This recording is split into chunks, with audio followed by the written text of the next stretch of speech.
मानो तो मौज है, वरना समस्या तो हर रोज है। क्या मांसाहार सही है, क्या गलत है? इन्हीं कन्फ्यूजन या इन्हीं सवालों में बहुत से इंसान उलझ जाते हैं। इस उलझाव को आखिर समाप्त कैसे किया जाए, वो समाप्त होगा करण जी के सवाल के साथ। जी करण जी, आप भी इस विषय पर अपना सवाल रखिए। सर मेरा सवाल यही है कि जैसे मांसाहार को लेके बहुत तरह तरीके की चीजें बताई जाती हैं, तो एक शाकाहारी के लिए उस चीज को, उस इशू को कैसे मतलब देखना चाहिए, क्या एंगल होना चाहिए देखने का, या फिर अगर मांसाहार के बारे में जितनी चीजें हैं तो उसके बारे में मुझे क्लैरिटी चाहिए कि जैसे कुछ लोग कहते हैं कि नहीं खाओ, कुछ लोग कहते हैं नहीं खाओ, कुछ लोग उसको धर्म से जोड़ते हैं, कुछ लोग उसको हेल्थ से जोड़ते हैं, तो इसके पीछे क्या कॉन्सेप्ट है सर? जी, मांसाहार सही या गलत, इसका फैसला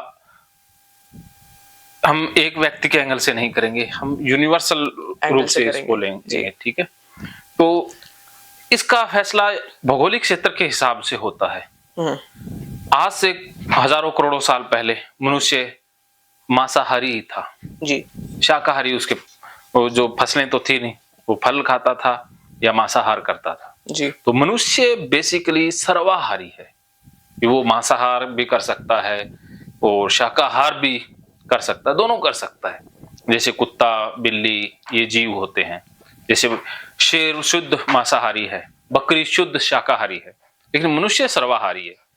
तो शिकारी वर्ग से ही हम आए हैं, पूर्वज हमारे जो शिकारी थे, जो शिकार करके खाया करते थे, राजाओं महाराजों, राम शिकार करते थे, तो बहुत से शिकार करते हैं ना, हमने सुना है। तो ये वास्तव में था। तो जमाना बदला, समय बदला, मनुष्य ने खेती करना सीखा, भारत पर आ जाते हैं। तो अब भारत एक ऐसा भौगोलिक क्षेत्र है जहां पर शाकाहार बहुत ज्यादा मात्रा में उपलब्ध है और बहुत क्वालिटी का उपलब्ध है।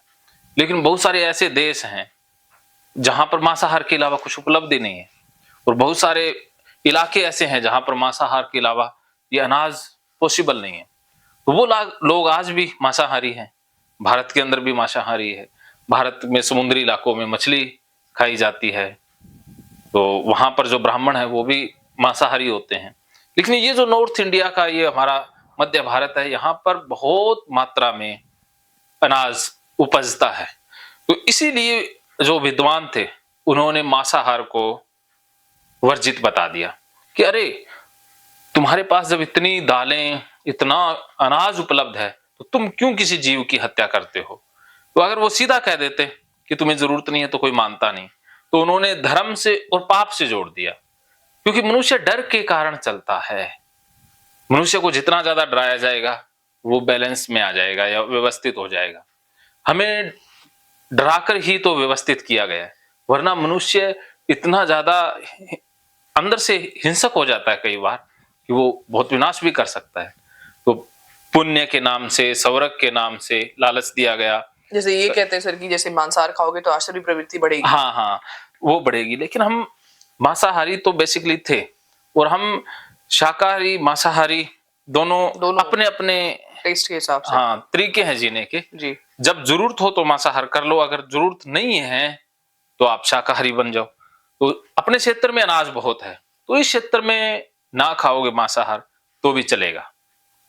जी। क्योंकि देखो, जब हमें अपना जीवन सर्वोपरि है, मनुष्य का जीवन सर्वोपरि है, जीवित रहने के लिए अगर वो खा रहा है, मांसाहार कर रहा है तो सही है, क्योंकि जिंदा रखना है ना किसी हाल में, तो वो खा सकता है। अगर वो स्वाद के लिए या वैसे ही सब कुछ उपलब्ध है फिर भी वो खा रहा है, तो कहीं ना कहीं उसकी निम्न चेतना का परिचय आ जाता है।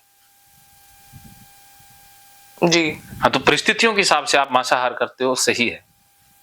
हाँ सर, कई जगह ऐसा है कि बंदा सिर्फ मांसाहारी है, हाँ, तो वहां पर करो, वहां पे तो आपको सर्वाइवल करना है। हाँ, तो सर्वाइवल के लिए जरूरी है। तो हमारे जो पूर्वज थे, आदि मानव थे, वो सर्वाइवल के लिए खाते थे, जब उनको ये ऑप्शन, हाँ ऑप्शन ही नहीं था। जब ऑप्शन है शाकाहार का तो पहला चुनाव शाकाहार, पहला चुनाव, जी। हाँ, क्योंकि देखो हर जीव को जिंदा रहने का अधिकार है, वो जिंदा रहेगा, वो अपना प्रयास करेगा। लेकिन शेर है तो वो मांसाहार के बगैर रह ही नहीं सकता, तो उसके लिए तो प्रकृति ने इंतजाम किया भी तू मारेगा तो ही जिंदा रहेगा, तो उसको शाकाहारी नहीं बनाया जा सकता है, लेकिन मनुष्य शाकाहारी रह इसका सकता है। प्रकृति ने कुदरत ने ऑप्शन दिया है। हाँ, ऑप्शन दिया इसको, दोनों ऑप्शन दिए। अगर मतलब मांसाहार के लिए होता तो कुदरत ऐसा बनाता ही नहीं, हाँ शाकाहार जैसा हाँ कुछ। हाँ, बनाता ही नहीं। तो अब तो इसमें इसका मतलब सर, मतलब इसका आसुरी प्रवृत्ति से, और इसे हाँ। आसुरी प्रवृत्ति से लोग क्यों जोड़ते हैं कि वो इसलिए जोड़ते हैं क्योंकि देखो, मांसाहार वास्तव में क्या है कि वो जो एक जीव को मारकर ही मार तो के? खाया जी, जा रहा है। जी तो वो हमारा एक इमोशन होते हैं, जीवों में भी इमोशन जी है, जी एक उनमें भी खून दौड़ता है, वो एक जीता जागता जीवन था, जी, लेकिन हमने अपने लिए मार दिया। स्वाद तो के लिए मार हाँ, दिया। मार दिया, तो उसका जीवन छिन गया।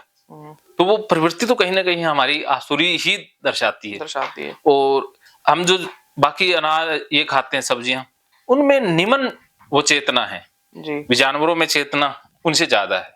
तो हमने जब सब्जियां हैं निमन चेतना वाली, तो क्यों उससे ज्यादा चेतना वाले जीव को मारा जाए। जी, अच्छा ये चीज है। हाँ, तो इसमें मतलब कुछ लोग कहते हैं कि पाप पड़ेगा ना, ऐसा। पाप नहीं पड़ेगा, वो हमारे ऊपर बंधन लगाने के लिए कि कम हो, शिकार कम शिकार हो। उकार कम हो। हाँ, तो पाप का डर दिखाया जाता है।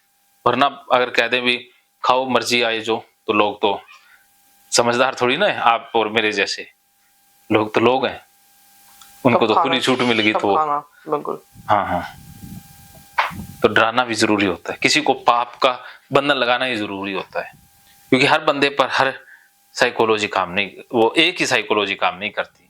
किसी को कोई डर से चलता है, कोई मार से चलता है, कोई प्यार से चलता है, किसी को इशारा कर दो समझ आता है, किसी को पीटते रहो तब भी नहीं तो समझता जाता है। है, किसी को आंखें दिखा दो समझ आता है, किसी को दो शब्द बोल दो समझ आता है, किसी को थप्पड़ मार दो, घूसे मार दो, उसको हिट कर दो तो भी नहीं समझता है। तो सबकी अपनी अपनी चॉइसेस होती सोच है, चेतना है, चेतना का लेवल सबका अलग अलग है ना। है। ठीक है, ये वाला क्वेश्चन क्लियर? क्लियर है। तो मानो तो मौज है, वरना समस्या हर रोज है। समस्या हर रोज है।